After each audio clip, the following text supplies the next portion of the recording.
بسم اللہ الرحمن الرحیم۔ ناظرین، کیا ہمیں برا خواب بیان کرنا چاہیے؟ اور اگر کرنا چاہیے تو کس سے بیان کرنا چاہیے؟ یعنی خواب اگر ہمیں بیان کرنا ہے، ظاہر بات ہے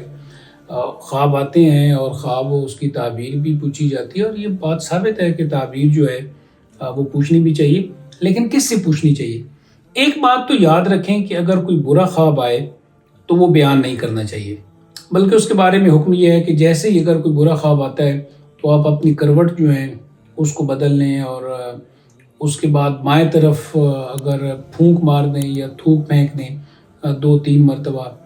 اور اعوذ باللہ من الشیطان الرجیم پڑھ لیں اور آیت الکرسی پڑھ لیں، تو اس کے جو اثرات ہیں وہ منیمائز ہو جائیں گے، اور بالکل آپ اس کے جو برے اثرات ہیں ان سے محفوظ رہیں گے، جیسے کہ حدیث میں موجود ہے۔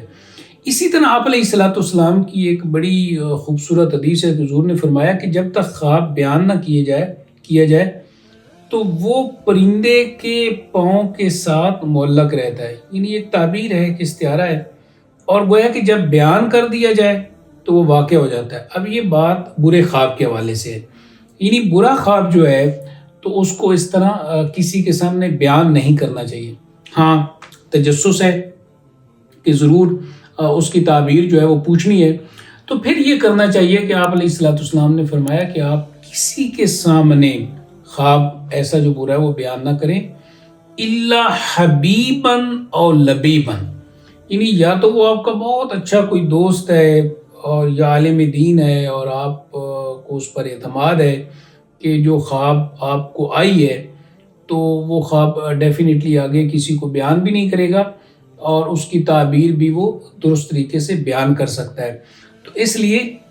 خواب آنا ظاہر بات ایک فطری عمل ہے، وہ بشارت بھی ہو سکتی ہے، وہ تخفیف شیطان بھی ہو سکتی ہے،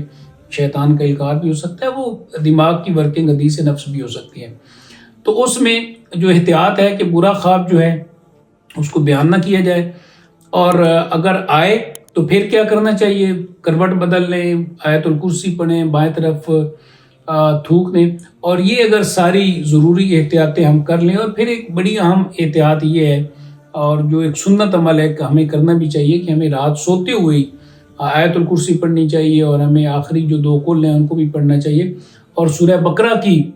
جو آخری آیات ہیں ان کی بھی تلاوت کرنی چاہیے۔ اللہ تعالیٰ عمل کی توفیق عطا فرمائے۔ وآخر دعوانا ان الحمد للہ رب العالمین۔